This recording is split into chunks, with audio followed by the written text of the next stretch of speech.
से यह कह रहे हैं कि अगर 10 लाख लोग हमारे साथ हों तो हम 10 लाख लोगों के साथ नॉर्थ ईस्ट का जो पार्ट जो असम को लेकर आता है उसको काट कर अलग कर कर चाइना में मिला सकते हैं।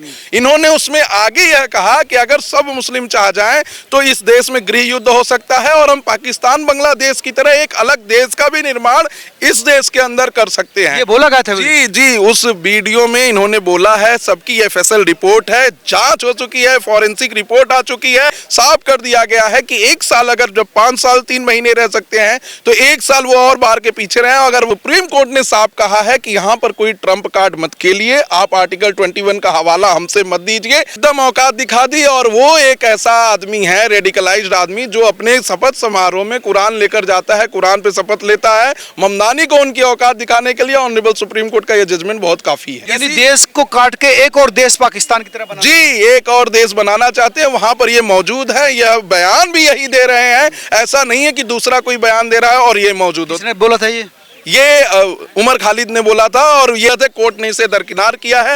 हो सकता है कि 1 साल के अंदर ट्रायल कोर्ट इन्हें आजीवन कारावास या इम्प्रिजमेंट टिल डेथ जो उन्नाव रेप केस में हो। सुप्रीम कोर्ट में जब बहस हो रही थी तो उस वक्त एडवोकेट विशाल उस समय थे। विशाल जी से जानते हैं कि क्या बहस हुई, क्या जज जी ने कहा और बचाव पक्ष के जो वकील थे उनके तर्कों को कोर्ट ने कंसिडर नहीं किया। विशाल जी, क्या हुआ था? जी, सबसे पहले तो मैं बताना चाहता हूं कि ऑनरेबल जस्टिस अरविंद कुमार ने इस मैटर को, जजमेंट को प्रोनाउंस किया। इसमें ऑर्डर रिजर्व किया जा चुका था, आज के दिन ऑर्डर प्रोनाउंस हो रहा था। ऑनरेबल जस्टिस ने जो 7 लोग पिटिशनर बन के आए थे उनको 2 भागों में बांटा, 5 लोगों को एक में किया और 2 लोगों को अलग किया, सेपरेट कर दिया, अलग अलग। जी, अलग अलग कर दिया। ऑनरेबल कोर्ट का मानना था कि जो 5 लोगों की जो क्राइम है, जो ग्रीवांस है, वो इन 2 लोगों से कम है, इसलिए 12 ऐसे कंडीशन बनाए जिसमें कि अगर कोई भी 5 में से कोई भी एक भी कंडीशन को अगर गलत करेगा, नहीं मानेगा, तो उसको ट्रायल कोर्ट को जिम्मेदारी दे दी कि आप इनका बिल कैंसिल कर दीजिए। अच्छा, शर्तों में बंधे होने के बाद उनको बाहर जी, सशर्त जमानत मिली है और वो जमानत में जो शर्तें रखी गई हैं वो बहुत ही खास रखी गई हैं। कोई भी पब्लिक स्पीच नहीं दे सकते, किसी मीडिया को अपना बयान नहीं दे सकते, किसी एविडेंस को छेड़छाड़ नहीं कर सकते और उन्हें जरूरत पड़ने पे ट्रायल कोर्ट में जाना पड़ेगा, अपने एविडेंस को रिकॉर्ड कराना पड़ेगा। ऐसी तमाम शर्तें ऑनरेबल सुप्रीम कोर्ट ने देते हुए 5 लोगों को जमानत दी,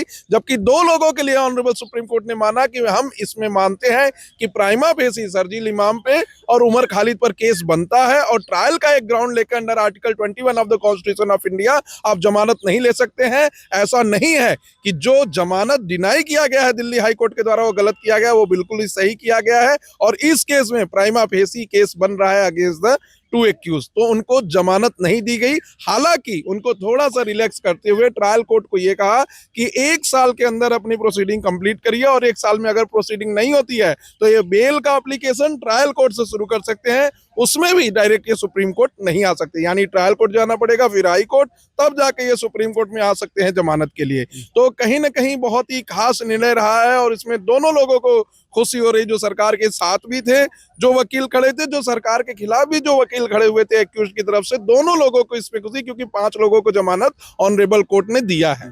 लेकिन जो मुख्य आरोपी बनाए गए हैं शर्जील इमाम और उमर खालिद, उनको राहत नहीं दी, वजह क्या रही थी? ऐसे कौन से फैक्ट रहे, ऐसी कौन से सबूत रहे जिनके आधार पर उनको राहत बिल्कुल नहीं दी? जी, ऑनरेबल सुप्रीम कोर्ट ने माना है कि इस मामले में ग्राउंड पर 49 से ज्यादा लोगों की मृत्यु हुई है, 700 से ज्यादा लोग घायल हुए हैं, इसलिए ये बहुत ही बड़ा केस है। दूसरा चीज इसमें ऑनरेबल सुप्रीम कोर्ट ने माना है कि यूएपीए की धारा 43D सब क्लॉज 5, जिसमें यह कहा गया है कि अगर प्राइमा फेसी केस नहीं बन रहा है तो इस केस को जमानत दे दे, वो इस पे अप्लाई नहीं होता क्योंकि प्राइमा फेसी इनको केस बन रहा है। तो सारी धाराओं को ध्यान में रखते हुए, इनके कॉन्स्टिट्यूशनल राइट को ध्यान में रखते हुए ऑनरेबल सुप्रीम कोर्ट ने बहुत ही रीजन ऑर्डर दिया है और इस ऑर्डर में साफ कर दिया गया है कि 1 साल अगर जब 5 साल 3 महीने रह सकते हैं तो 1 साल वो और बाहर के पीछे रहे, अगर वो बरी होते हैं तब तो वो वहीं से छूट जाएंगे, नहीं तो इनको आगे चलकर इस मामले में जेल में रहना पड़ेगा। तीसरा चीज मैं इसमें बताना चाहता हूं कि इस केस में पहली बार 5 साल के बाद सुप्रीम कोर्ट के अंदर वीडियो प्ले किया गया था, उसकी FSL रिपोर्ट है वीडियो की, और उस वीडियो में साफ पाया गया कि कैसे वो भड़काऊ बयान दे रहे हैं, जिसके बाद से दिल्ली दंगा उभरा था। तो कहीं ना कहीं उस वीडियो को भी रिलाई किया गया है और इनके ऊपर कठोर से कठोरतम कार्रवाई की जो मांग ASG साहब कर रहे हैं, तो उसको ऑनरेबल सुप्रीम कोर्ट ने माना है कि ट्रायल कोर्ट अभी डिसाइड करेगा, एविडेंस सुनेगा, सुनने के बाद जो सजा देगा उस पर बहस होगी। यानी वीडियो जो है, सबूत जो है, उसको देखने के बाद सख्त रूप सुप्रीम कोर्ट ने तब अपनाया। जी, उसके देखने के बाद सख्त रूप अपनाया है। सुप्रीम कोर्ट ने साफ कहा है कि यहाँ पर कोई ट्रम्प कार्ड मत खेलिए, आप आर्टिकल 21 का हवाला हमसे मत दीजिए, हम सब कानून को जानते हैं, और ऐसे मामलों में जहां संज्ञेय अपराध है, जहां ऐसा अपराध है जिसमें कि कई लोगों की मृत्यु हुई है, देश की सुरक्षा, अखंडता और शांति को भंग किया गया है, यह भी नोट किया गया है ऑर्डर में, तो ऐसे मामलों में जमानत हम प्लेन ग्राउंड पे नहीं दे सकते हैं। जिस वजह में UAPA की जब वो डिस्कशन कर रहे थे ऑनरेबल जस्टिस, तो उन्होंने कहा कि सिर्फ मृत्यु या जानलेवा हमला या कॉन्स्पिरेसी ही नहीं, अगर आपके बयान से देश की शांति भी भंग हुई है तो आप UAPA की धारा में आ सकते हैं और आपकी जमानत रद्द हो सकती है, और इसको भी एक आधार बनाया उनको जमानत को रद्द करने का। ट्रम्प कार्ड की बात करें, क्या न्यूयॉर्क के मेयर जहरान ममनानी की बात जिस तरह से सपोर्ट किया, उन्होंने पत्र लिखा उमर खालिद के लिए, क्या उस बात की ओर कोर्ट कह रहे थे?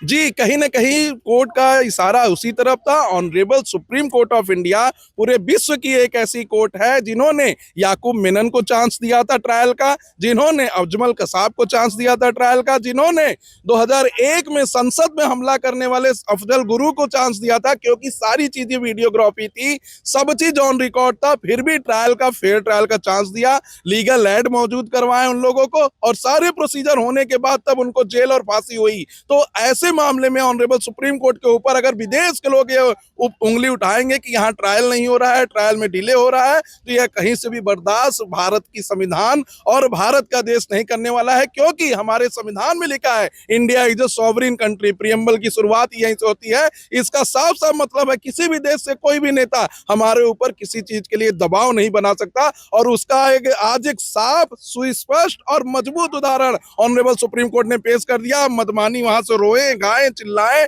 या जो 7 सांसद कांग्रेस के वहां से साइन करके दिए हैं, उनके कोई भी बात ऑनरेबल सुप्रीम कोर्ट या भारत देश मानने वाला नहीं है। यह देश सोवरिन देश है, यहाँ संविधान के आधार पर, कानून के आधार पर काम चलती है, और यही चलेगा। ऐसा कोई देश नहीं है जो ऑनलाइन 2008 में जो 26/11 का हमला हुआ, उसमें दिख रहा है कि कैसे गोलियां चला रहे हैं, उसके बाद भी उन्हें फेयर ट्रायल का चांस दिया गया। तो कहीं ना कहीं सुप्रीम कोर्ट पे दबाव जो बन रहा था, उसको दरकिनार कर दिया है, और एक बहुत ही क्लियर मैसेज विश्व के सभी लोगों को दिया है कि हम कोई भी दबाव स्वीकार करने वाले नहीं हैं। ममनानी को भी उसकी औकात दिखा दी, आप कहते जी, एकदम औकात दिखा दी, और वो एक ऐसा आदमी है, रेडिकलाइज्ड आदमी, जो अपने शपथ समारोह में कुरान लेकर जाता है, कुरान पे शपथ लेता है, और ऐसी जगह पे शपथ लेता है जो कि ना तो संसद का भाग है, ना पार्लियामेंट का भाग है, ना सीनेट का भाग है। तो वो पूरे देश के ऐसे रेडिकलाइज्ड इस्लाम को, मुसलमान को इकट्ठा करना चाहता है, जो कि बहुत ही गलत है। उसने भारत के ऊपर और भारत के प्रधानमंत्री के ऊपर भी पहले भी बहुत सारे हमले किए। गुजरात के मामले में बोला जिसका उसका कोई भी लोकस नहीं बनता है। ऐसे लोगों को भारत और भारत के लोग स्वीकार नहीं करेंगे। ममनानी को उनकी औकात दिखाने के लिए ऑनरेबल सुप्रीम कोर्ट का यह जजमेंट बहुत काफी है। हालांकि वो लिबरल माने जाते हैं, उसकी माता हिंदू है, पिता मुस्लिम है, तो वो सब धर्मों का सम्मान करते हैं। ऐसा कुछ नहीं है। जिस दिन ये शपथ लिए थे उसके दूसरे दिन कन्वर्जन के लिए वहां पे अपने पूरे लोगों को बैठा दिए थे, और साफ तौर पर ये मैसेज चला रहे थे कि जो हमारे धर्म में कन्वर्ट होना चाहता है, इस्लाम में कन्वर्ट होना चाहता है, वो आ जाए, हम यहाँ से रजिस्ट्रेशन कर रहे हैं, कन्वर्ट करा रहे हैं। वो लिबरल आदमी नहीं है, वो देश को विखंडित करने वाला आदमी है। और उसकी बात, एक छोटे से मेयर की बात हम लोग क्यों सुने? सबसे बड़ी बात यह है। दूसरी चीज, विश्व में देखा जा रहा है कि कैसे अमेरिका ने अभी वेनेजुएला पे अटैक करके वहां के राष्ट्रपति को किडनैप कर लिया, कैसे इंडिया और पाकिस्तान में जो ऑपरेशन सिंदूर हुआ उसकी अपने ऊपर जिम्मेदारी लेते हैं कि हमने रुकवाया और हमें पीस नोबेल मिल जाए। तो ऐसे मामले अमेरिका और ट्रंप में हो रहे हैं, ममनानी कर रहे हैं, जिससे इंडिया पर दबाव बना जाए, लेकिन इंडिया दबाव मानने वाला नहीं है। इंडिया सॉवरिन कंट्री है। यहाँ देश बाबा भीमराव ऐसा तो नहीं कि कोर्ट ने इसी वजह से औकात दिखाने के लिए और 1 साल की शर्त भी लगा दी कि जमानत ले ही नहीं सकते। नहीं देखिए, जो भी कहिए, लेकिन मेरा मानना है कि कोर्ट ने बहुत ही रीजन ऑर्डर दिए हैं, प्राइमा फेसी उनके खिलाफ केस बनता है। और उनको जो ऑर्डर दिया गया है उसमें साफ साफ लिखा गया है कि 1 साल के अंदर ट्रायल कोर्ट में अगर ट्रायल नहीं कंप्लीट होता है तो ये अप्लाई कर सकते हैं और जमानत ले सकते हैं। अगर ये जमानत नहीं लेंगे तब फिर ऑनरेबल सुप्रीम कोर्ट तक वो लोग अप्रोच कर सकते हैं, दोनों लोग। हालांकि जो बचाव पक्ष के लोग हैं उनका ये कहना था कि जो इस मामले में सिर्फ पुलिस की दलील या सरकारी दलील सुनी, तथ्य रखे जाते हैं, चार्जशीट रखी जाती हैं, सबूत नहीं दिखाए जाते, इस वजह से इनकी बात नहीं सुनी गई, हमारी बात नहीं सुनी गई। नहीं, सारी चार्जशीट फाइल हैं और उमर खालिद के लिए learned senior advocate Kapil Sibal साहब अपीयर भी हो रहे थे। पहला ऐसा बेल का मामला है जिसमें कि कोर्ट ने टाइम पे टाइम दिया सुनने के लिए दोनों पक्षों को। और अब जब कोर्ट पहले जब शुरुआत की जजमेंट के प्रोनाउंसमेंट का, तो उसी शब्द से किया कि हम दोनों तरफ के सीनियर एडवोकेट का धन्यवाद करना चाहते हैं। उन्होंने बहुत ही पेशेंसली इस केस को सुनवाया हमको और कोर्ट को असिस्ट किया। तो पहला धन्यवाद तो ऑनरेबल सीनियर एडवोकेट्स को ही ऑनरेबल सुप्रीम कोर्ट ने दिया। तो कहीं ना कहीं learned senior advocate Kapil Sibal साहब भी कोर्ट में मौजूद थे। उन्होंने कहीं से भी नहीं कहा, आज भी थे जी, आज भी थे। उन्होंने कहीं से भी नहीं कहा कि ये जजमेंट उनके खिलाफ है या क्या है। उन्होंने जजमेंट को स्वीकार किया, सम्मान किया। और कहीं ना कहीं आप ये देखिए कि 7 में से 5 लोगों को तो जमानत मिल ही गई है। 2 जो मेन और प्राइम एक्यूज्ड हैं, जिनका वीडियो है, एफएसएल रिपोर्ट है, जिनको कि ग्राउंड जीरो पर पाया गया है भड़काऊ बयान देते हुए, जिनकी वजह से 49 लोगों की मौत हुई है, 700 से ज्यादा लोग घायल हुए हैं, उनको बस जमानत नहीं मिली है ड्यूरिंग द ट्रायल। अगर ट्रायल एक साल में नहीं कंप्लीट होगा तब वो जमानत के लिए फिर से नीचे से आ सकते हैं। कौन कौन से ऐसे फैक्ट थे जिसमें ये लोग लगे कि हाँ वास्तव में ये देश के खिलाफ थे, दंगा भड़का रहे थे, देश के लिए खतरा पैदा हो रहा था? जो वीडियो चला था उसमें साफ तौर पर लर्नेड एएसजी ये दिखाना चाहते थे कि कैसे ये कह रहे हैं कि अगर 10 लाख लोग हमारे साथ हों तो हम 10 लाख लोगों के साथ नॉर्थ ईस्ट का जो पार्ट जो असम को लेकर आता है उसको काट कर अलग कर चाइना में मिला सकते हैं।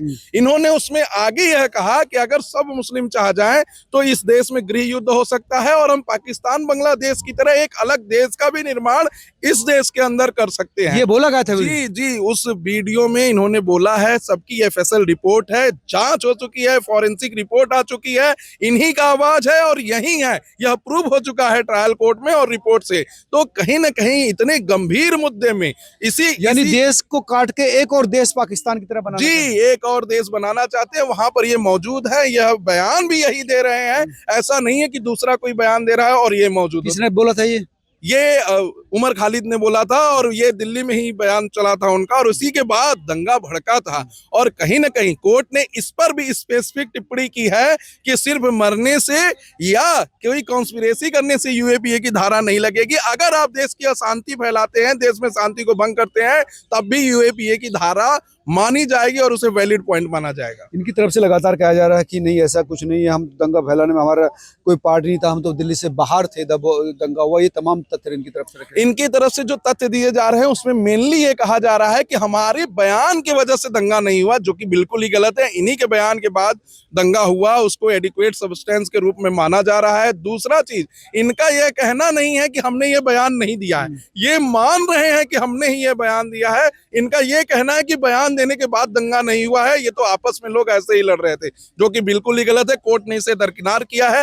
हो सकता है कि 1 साल के अंदर ट्रायल कोर्ट इन्हें आजीवन कारावास या इम्प्रिजमेंट टिल डेथ, जो उन्नाव रेप केस में हुआ है, ऐसा कोई सजा सुनाने का कृपा करेगी। 49 लोगों की मौत, कई सौ लोगों का गंभीर रूप से घायल होना, तो ये वास्तव में बड़ा मामला था। जी जी, बहुत बड़ा मामला था और पूरे देश की निगाहें इस पे बनी है, क्योंकि freedom of speech and expression के नाम पर आप कोई भी ऐसी चीज नहीं कर सकते जिससे कि लोगों की शांति भंग हो, देश में अखंडता और मोरालिटी के ऊपर खतरा हो। और देश की अखंडता के लिए सबसे ज्यादा जो जरूरी है वो ये है कि इस देश में सभी लोग शांति से रहें, चाहे वो हिंदू हो, मुस्लिम हो, सिख हो, ईसाई हो, बौद्ध हो। लेकिन अगर कोई अशांति फैलाने की कोशिश करेगा तो उसे ये कोर्ट छोड़ेगी नहीं। ऐसा पहले भी दिखा चुकी है समय रैना के केस में, जिसमें ऑनरेबल सुप्रीम कोर्ट के चीफ जस्टिस ऑफ इंडिया ने कहा था कि आप डिसेबल लोगों के लिए जाइए, चैरिटी कीजिए और उनके लिए फंड इकट्ठा कीजिए। और अब फिर ऑनरेबल सुप्रीम कोर्ट एक बार बहुत ही मजबूत जजमेंट देकर यह दिखा चुका है। गुलसिफा फातिमा और अदर 5 को किस बिहाफ पर राहत मिली है? जी, देखिए उनको जो राहत मिली है उसमें सबसे बड़ा कारण है कि कई लोग उसमें से ऐसे हैं जो दिल्ली के बाहर रह के अपने स्टेटमेंट दिए हैं, कई लोग ऐसे हैं जो अलग-अलग यूनिवर्सिटी में दिए हैं। जैसे कि गुलसिमा जो है वो जामिया मिलिया इस्लामिया में अपना वो स्टेटमेंट दी थी, इसलिए उनको यह माना गया है कि 12 कंडीशन लगाते हुए इनको जमानत दे दी जाती है और अगर इसमें से अगर एक भी कंडीशन का ब्रीच करेंगी तो ट्रायल कोर्ट को ही ये शक्ति दे दी गई है कि इनके जमानत को रद्द कर सकता है। इसका साफ साफ मतलब है कि उनको जमानत सशर्त दी गई है। उनको यह नहीं माना गया कि इनके खिलाफ केस नहीं बनता। कोर्ट मान रही है कि उन पांचों के खिलाफ भी केस बनता है, लेकिन bail is a rule, jail is an exception को आगे बढ़ाते हुए ऑनरेबल सुप्रीम कोर्ट ने उनको सशर्त जमानत दी है। 12 ऐसे ग्राउंड लगा दिए हैं जिसमें बहुत सारे ऐसे ग्राउंड है, जैसे मीडिया से बात नहीं कर सकती, पब्लिक स्पीच नहीं दे सकती, कहीं भी ऐसी जगह जाकर कोई भी एविडेंस के साथ छेड़छाड़ नहीं कर सकती हैं, किसी ऐसे जो स्टेटमेंट देना है विटनेस है उसके साथ कोई थ्रेट नहीं कर सकती, किसी को जान से मारने की धमकी नहीं दे सकते हैं। तो अगर इसमें से किसी भी ग्राउंड का ब्रीच हुआ तो ट्रायल कोर्ट ही इनका सुप्रीम कोर्ट के द्वारा दिया गया जमानत रद्द कर सकता है। लेकिन इन दोनों का मामला गंभीर माना, जेल इज एक्सेप्शन को नहीं 5 साल के बाद भी स्वीकार किया कोर्ट ने।